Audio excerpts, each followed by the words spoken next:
지금 엘리야가 거기에서 누워서 지금 하나님 앞에 죽기를 구하였다. 거기에 자신의 인생을 처음에는 앉아있지만 결국은 자기가 누워서 자버렸습니다. 여러분, 우리는 사람이란 참 대단한 것 같아도 막상 어떤 일이 터지면 늘 자신의 인생을 우울한 데서 찾습니다.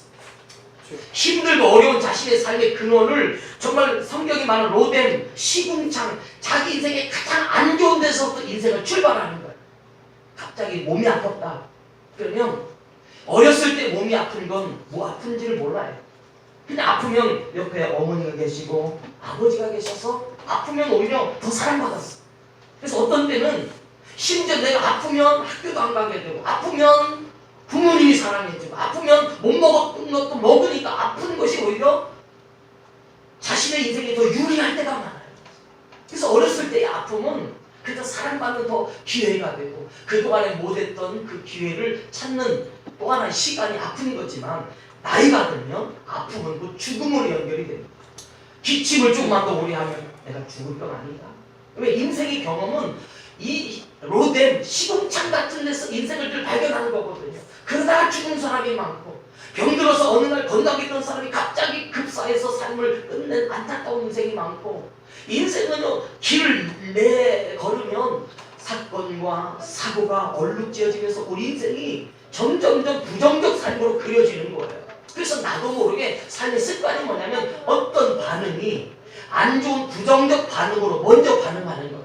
그게 바로 사람이에요. 성경은 로마서 3장 23절에 모든 사람이 죄를 범하였으며 하나님의 영광에 이르지 못했더니 여기서 모든 사람이 죄를 가지고 있다는 거예요. 우리는 선함을 가지고 인생을 그려가라고 하나님께서 말씀을 주셨음에도 불구하고 엘리야처럼 자신은 히브리인이고 유대인이기 때문에 로뎀 나무가 뭔지를 알아요. 우리는 번역을 로뎀 나무라고 좋게 번역을 해서 어떤 안식과 평안과 감사와 그런 소망적 단어인 것 같지만 로뎀은 철저하게 인생을 시궁창, 그러니까 엘리야 선지자가 거기 가서 처음에는 앉아서 4절에 보면 들어가 하루길쯤 가서 한 로뎀 나무 아래에 앉아서 성경에서의 나무는 항상 어떤 계시를 말하는 거예요. 성경에서 어떤 시간은 항상 하나님의 어떤 때를 말하는 거예요. 그래서 로뎀 나무는 오늘 어찌 보면 이 땅에 우리에게 찾아오신 그 예수, 정말 볼품없이 버려지고 세상 사람들 볼 때 죄인 중에 개수 같다고 여겨진 그 예수님이 오늘 이 엘리야를 품어서 이제 일으켜내시는 그 삶의 자리. 그래서 신앙생활은요, 어떤 면에서 세상에서 사람들하고 교회 다니는 사람하고 생각이 다른 게 당연한 거예요. 하나님을 믿지 않는 자와 하나님을 믿는 자의 생각이 다른 게 당연한 거예요. 오늘 우리는 교회는 사람들에 의해서 내 인생이 평가받는 게 아니라 하나님의 진리를 가지고 힘들고 어려운 자들이 결국 나중에 찾는 게 뭐냐면 결국 인생의 가장 밑바닥에 방황하고 좌절하고 두려워하고 부정적이고 근심 염려가 쌓여진 그때 희망적에 내가 아는 자 중에 교회 다니는 사람이 있는데 그 사람들은 이상하게 찬양을 많이 부르고 어떤 일에 소망이 있어. 대화를 해보면 삶을 늘 부정적이 아닌 긍정적으로 이야기가 달려가. 나는 좌절할 때 항상 내게 힘을 주고 내게 소망을 줘. 그 이유는 그 믿음의 성도는 하나님이 일으켜 세우신 엘리야의 역사, 예수 그리스도의 부활의 역사를 가지자는 결말을 알았기 때문이에요. 그래서 오늘 이 엘리야의 그 로뎀 나무를 통해서 오늘 하나님께서는 지금 우리의 삶 속에서 엘리야가 우상과 싸웁니다. 지금 여러분은 세상과 열심히 싸우는 거예요. 내 생각이 맞나? 저들 생각이 맞나? 내 선택이 맞나? 저들의 선택이 맞나? 내 방법이 맞는가? 저의 방법이 맞는가? 그래서 우리는 대다수는 비껴가는 삶을 살아요. 순응하기보다는 새로운 방법을 찾아내서 개척하려고 해요. 물론 거기에도 길이 있습니다. 온 이 세상은 여러분이 가는 것이고 길이고 여러분이 살아가는 방식이 바로 삶인데 중요한 건 하나님의 은혜가 있느냐는 겁니다.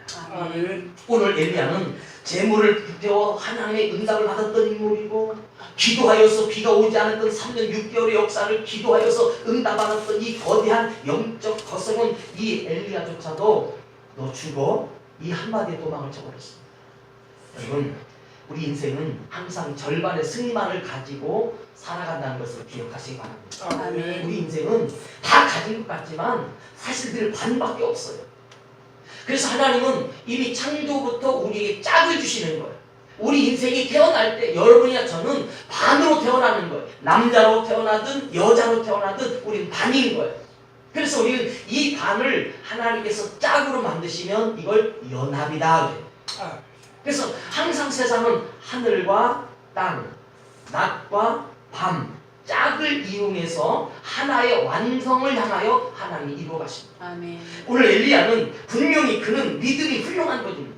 저도 여러분 볼 때는 믿음이 훌륭해 보이시겠죠. 그러나 저도 절반에밖에 신앙이 없어요. 믿음이 얼마나 없는지 저도 약하면 눈물 흘리고 힘들면 저도 하나님 앞에 막 소리칩니다. 하나님 도대체 뭐 하시는 분이신데 저의 인생을 이렇게 하나님께서 어렵게 만드십니까? 저는 괜찮은데 저를 통한 우리 성도들을 좀 편하게 좀 살면 안 될까요?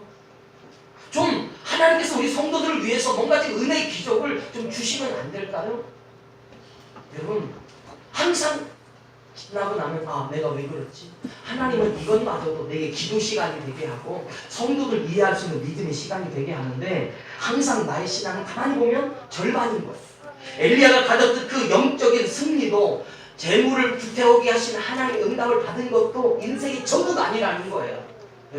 여러분은 지금 하나님께서 뭘 원하시냐면 여러분의 절반의 삶을 무엇으로 채워가는가. 아멘. 그래서 오늘 엘리야는 자신의 절반의 승리를 가지고 도취하고 있을 때 바로 이세벨이 통보하는 거예요. 분노가 격발됐어요. 내가 내일 이맘때면 내 분노를 출격시켜서 너를 오늘 네가 죽인 그들처럼 내가 똑같이 만들 거야.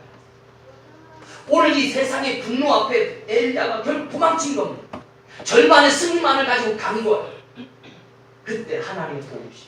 여러분 인생은 부족할 때 하나님께서 채우시는 겁니다. 아멘. 우리 인생엔 뭔가 좀 채워지지 않은 것이 있을 때 채워짐이란 소망이 있는 거예요. 아멘. 그래서 유명한 카네기라고 하는 분은 자신의 항상 사무실에 그림 하나를 걸어 놓았다고 합니다. 그의 그림은 남들이 볼 때 어마어마한 부자임에서도 불구하고 그의 그림은 형편없는 그림이에요. 어떤 해안가에 물이 다 빠져서 앙상한 나뭇가지들이 그냥 버려진 듯 그려져 있는 나무와 그리고 거기에 자그만 빈배가 덩그러니 해변가에 물 빠져 있는 그 상태에서 그냥 걸쳐 있는 거예요. 버려진 데예요. 그 그림을 보고 야 희망이 있다 읽어낼 사람이 없어요. 이건 좋은 그림이야, 이건 가치 있는 그림이야 말할 수 있는 사람이 없어요. 그러나 카네기는 그 그림을 보고 썰물이 지나면 반드시 밀물이 온다. 여기 희망을 가지고 카네기는 자기 인생을 그렇게 소망주에 열어가는 거예요. 지금은 썰물이지만 밀물이 오면 앙상했던 나뭇가지는 잠겨진 것이 될 것이고 자기 인생을 주도하지 못했던 이 작은 배는 얼마든지 그 물 위에 뛰어 다시 자신의 역할을 할 때가 온 줄 믿었던 오늘 이 카네기의 그 믿음은 자신의 삶을 이렇게 세운 거예요. 여러분 우리 항상 절반의 삶에서 또 다른 은혜를 읽을 줄 아는 하나님의 구원의 백성 되길 주님 축복합니다. 아멘. 그래서 성경은 세상은 진화를 말할 때 하나님은 창조를 말씀하십니다. 세상은 빛이 전부라고 말할 때 하나님은 창조할 때 이 햇볕을 하나님은 셋째 날이 되어서 하나님은 창조하시는 거예요. 우리는 이 세상의 원리와 원칙이 하나님과 똑같다면 하나님을 믿을 이유가 없고 교회가 세워질 이유가 없는 거예요. 하나님의 말씀이 온 창조 때부터 태초부터 지금까지 수많은 영혼을 만나고 변화시키고 그들의 삶을 일으켜 세우고 아멘. 수많은 나라가 세워졌다 멸망해갔지만 하나님은 이스라엘을 고대로부터 지금까지 그 민족을 세워서 세계에 내놓으라고 하는 민족의 머리가 되게 하고 그들의 역사를 통해서 오늘도 믿음이란 이런 은혜를 입는다 라고 하는 것을 증표로 하나님 보여주고 계신 겁니다. 아멘. 세상에 제일 많은 전쟁과 핍박과 욕먹음과 손가락질과 세상 사람들에게 짓밟힌 민족이 히브리인이고 이스라엘입니다. 그들이 바로 로뎀나무였던 거예요. 예수님은 이 세상에서 로뎀나무와 같이 볼품없는 나무였지만 그분은 우리를 살려내시는 죽어가는 한 백성을 살려내는 생명의 주님으로서 오늘 이 자리에 찾아오셔서 엘리야를 붙잡아 주십니다. 아멘. 여러분 하나님은 분명히 여러분과 함께하고 계십니다. 아멘. 그 하나님은 수많은 사람들이 만났고 체험했고 경험했고, 그래서 하나님의 말씀을 통해서 가졌던 그 은혜를 가지고 오늘 우리는 우리의 삶의 위기를 넘어서야 합니다. 아멘. 따라서 한번 해보시겠습니까? 위기를 위기를 넘어서자. 넘어서자. 형편은 위기 왔던 거예요. 그래서 엘리야가 자신의 형편을 보니까 자기를 도와줄 사람이 없어요. 하나님께서 그렇게 얼마 전에, 그것도 하루도 지나기 전에 그 엄청난 역사를 경험했던 엘리야조차도 무서운 사망의 통보가, 분노가 자기에게 막 물밀듯 와. 이세벨이 가졌던 그 포악함이 자기를 향하여 잠시 후에 출격하면 자기는 꼼짝없이 죽어요. 그런 그가 아마 이런 생각을 했겠죠. 내가 여기서 그냥 죽는 것보다 난 하나님 앞에 가서 광야에 가서 내가 굶어 죽겠다. 아마 이런 생각을 했던 것 같아요. 그러니까 오늘 엘리야는 자신의 찾아온 위기를 보고 도망쳐버립니다. 이 위기란 하나님께서 오늘 우리에게 믿음을 일으키는 시간이거든요. 아멘.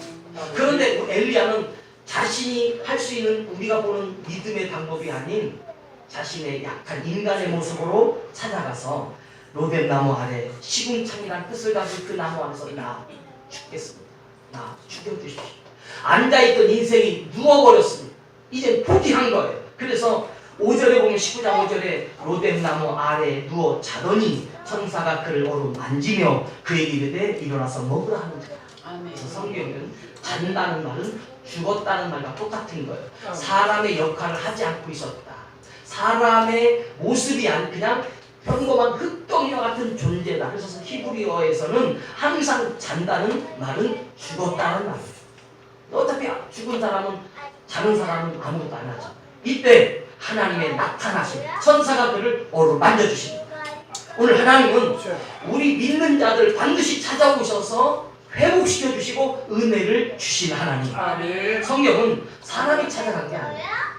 엘리야가 하나님을 찾아간 게 아니라 하나님께서 찾아오셔서 아멘. 우리 안에서 우리의 약함을 돌보시는 것을, 우리 이것을 은혜라 합니다. 아멘. 성도 여러분, 교회는 내가 뭘 많이 해서, 내가 뭘 이루어서 역사하는 하나님이 아니라 하나님이 찾아오셔서 아멘. 나의 삶을 세워주신 거예요. 아멘. 그래서 오늘 하나님께서 엘리야에게 하신 첫 번째가 뭔지 아십니까? 5절에 보니까 그에게 이르되 일어나서 먹으라. 일어나라. 아멘. 힘을 내라 그런 말이에요. 아멘. 우리는 신앙생활이란 맨날 힘을 내야 되는 거예요. 아멘. 교회는 완벽한 분들이 모여서 신앙생활하는 것이 아니에요. 교회는 완벽한 목사님이 설교하는 게 아니라 가장 인간의 시궁창 같은 삶을 살고 있는 우리가, 그 상황에서 소망을 가지고 일어나는 우리가 모여서 예배하고 기도하고 함께 가는 거예요. 아멘. 그래서 우리는 때로는 서로의 말 가지고 생각이 달라서, 정치적 성향이 달라서, 살아온 방식이 달라서, 심지어 우리 결혼하고 나면 처음에는 서로 연합하고 맞춰주는 역할을 하지만 결혼하고 나면 안 맞춰지는 것 때문에도 고민하는 거예요. 그러다 보면 나중에 서로의 포기의 관계가 되면 사랑이라는 단어로 그들이 무너져 버리면 이제는 싫은 것도 좋아지고 안 된 것도 인정해주고, 그래서 자녀를 키우다 보면 자녀가 다 사랑스러워만 안 돼요. 그러나 자녀를 그냥 믿어주는 거예요. 절반의 모습을 믿어가면서 하나님께서 역사하실 그 소망을 읽어내는 거예요. 아멘. 이걸 성경은 일어나라라는 말이에요. 아멘. 그래서 우리는 단어 중에, 대화 중에, 그래서 우리는 일어나는 언어를, 소망을 가진 복음을 가져야 된다. 아멘. 그래서 일어나서 먹으라는 거죠. 이게 먹으라는 건 살으라는 말이죠. 나는 죽으러 왔는데 하나님을 살리신다는 거예요. 아멘. 오늘 여러분의 인생 속에 하나님께서 찾아가 주셔서 아멘. 정말 죽고 싶던데 질병 문제 때문에, 물질 문제 때문에, 자식 때문에, 사람들 때문에, 사업 때문에, 내 직장 문제 때문에, 오늘도 해결할 그 사건들 때문에 정말 죽고 싶은데 거기에 하나님의 은혜가 와서 아멘. 나를 살리시는 은총을 누리시기 주님을